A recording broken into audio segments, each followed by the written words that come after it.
Guys, welcome back to the channel. Let's talk Leeds United. Hope you're all doing well. Apologies, it's been a short while, but in reality, there hasn't been too much to talk about. I've sort of enjoyed the international break, even though I hate international breaks. I've sort of enjoyed the fact that I haven't had to worry or stress about Leeds United. So, yeah, hope you're all doing well.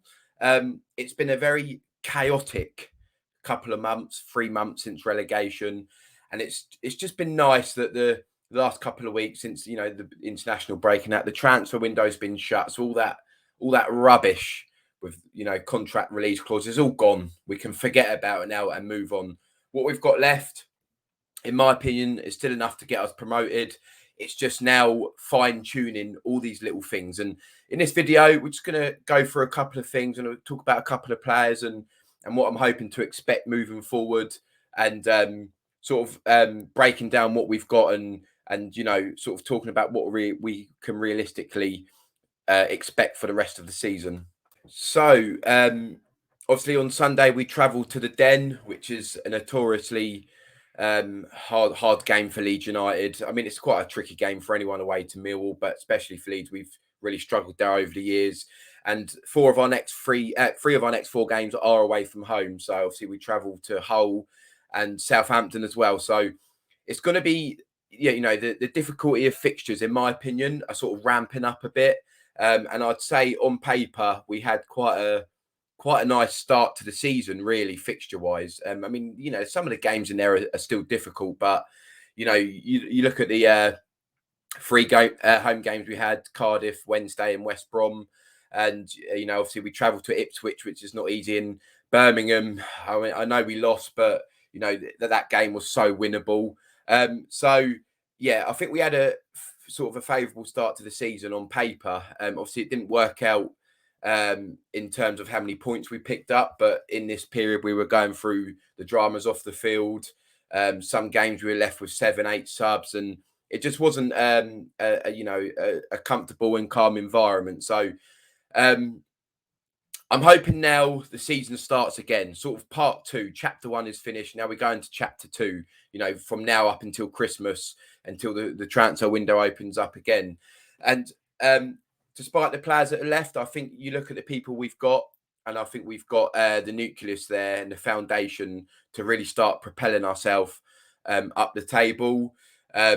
I'm loving the partnership between Rodon and Strelk. Whatever happens when Cooper's back, I don't know yet, but I think them two have a good partnership, and I think they complement each other well. You guys know I'm not a big fan of Luke Ayling. I think he's all right in attacking sense, but I'm not sure how good he is defensively. And so I'm happy that we've signed Jed Spence. And I think you saw from his little cameo at the end of the Sheffield Wednesday game what he can offer.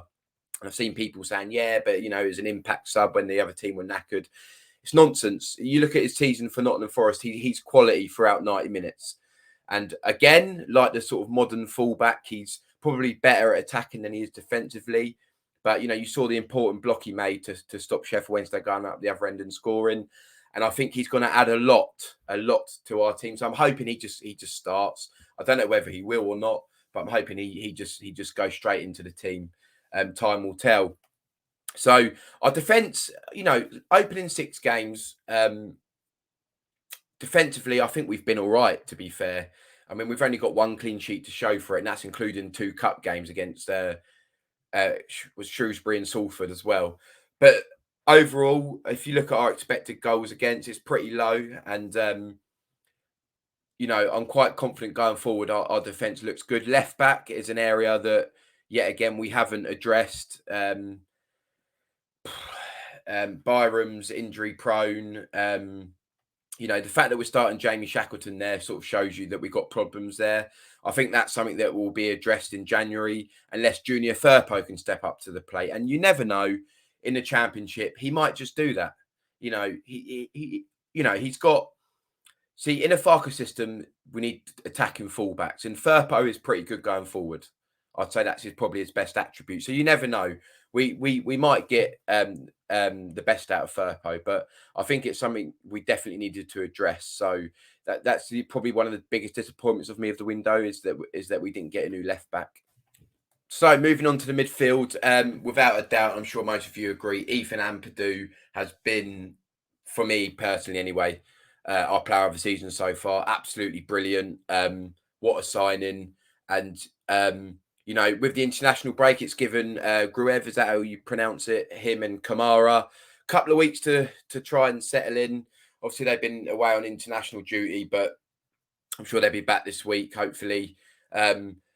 Whether we'll see them feature against Millwall, I'm not sure, because they've been away with their nations. It might take another week or so for them to settle in. But Sinistera's gone, a direct replacement in Anthony. I'm hoping. I think he might just go straight into the team in place of Sinistera. Look, listen, when we sold Sinistera and got Anthony, I think I'd done a tweet saying about don't try and butter us up with Anthony, but which is probably a bit unfair, bit silly of me, because if you actually look at him, the season that Bournemouth won the league, he was brilliant. I think he scored 8, got 7 assists, and the Bournemouth fans like him, right? And I also thought it was a bit of a panic buy. I thought, we'll just get him because we lost Sinistera. But obviously, Angus Kinnear come out on his podcast the other day and said that he was a target from the start of the summer, regardless of what happened with Sinistera. So, we've got we've got Anthony, we've got Nonto, we've got Somerville, we've got Dan James, who started all right. We got some good midfielders there. I still think we're lacking a Pablo Hernandez type player. But, it's going to be hard to replace someone like that. And if there's people like that knock around in the Championship, typically they move to the Premier League, i.e. Hamer. So, yeah, I think we've got a good foundation now. I think we've got a good team, good enough midfielders who can make it, a difference, who can get their name on a score sheet, who can create goals, who can run at defences, who can quickly move the ball around. So, I'm quite positive. With the defence and the midfield. And I think we got enough goals there to help contribute and help fire us, up the... Moving forward into the attack now, Rutter doesn't work by himself. I don't think Joel Perreault works by himself. We've seen that against Wednesday. I don't think we're going to get the best out of him in that lone striker role. So I think my opinion and solution is just to put them together. I think they both play better with someone working off them. Also, I'm not his biggest fan, but there could be a case that Patrick Bamford could aid both Rutter and Perreault, and they could make a nice partnership. So we've got that card to sort of to play, to trial. So between Bamford, Rutter and Perreault, I think we've got enough there. I don't think... See, Perreault could possibly score 15, 20 goals. But in a Farker system, I think he will struggle to hit those numbers. But with a combination of them three playing maybe together as a two, maybe tweak the system a bit, I think we've got enough firepower there to not worry too much. And like I just said about the midfielders, we've got a lot collectively to score goals. I think we're going to see the goals evened out rather than having one player who scores 20, 25 and then another striker who scores 10, 15. I think you're going to see the goals contributed around the team. Each winger getting 5 or 6, 7, each striker scoring between 10 and 15. And I think and that's fine. That is fine as long as it happens. It's going to be an interesting few weeks, guys, because like I said, I think the start of the season our fixtures were quite favourable. And now I think the difficulty level is sort of ramping up a bit. And with that, Leeds United need to put their foot down and really start pushing forward, because we're 15th now. That's not a concern of mine at all. Even if we were 22nd now, 24th now, I wouldn't be concerned. It's a marathon, not a sprint. Such a cliche, but so true in the Championship. So the next few weeks are going to be really interesting. I do think the transfer window was a half decent one, but I still think there's a few areas we failed to address, and we could see that exposed. And especially left back and like I said, the Pablo Hernandez role behind the striker. But time will tell, guys. I'm looking forward to Sunday. I'm looking forward to seeing how this international break suited Leeds. I do think it come at a good time once the chaos of the transfer window is over. I think it's nice to have a couple of weeks out, reset, refuel, and go again. So yes, guys, I'll be back on Friday with a Millwall preview. If you wouldn't mind, smash commenting, smashing the like, comment on the video, and if you haven't already, please subscribe. I shall see you again soon.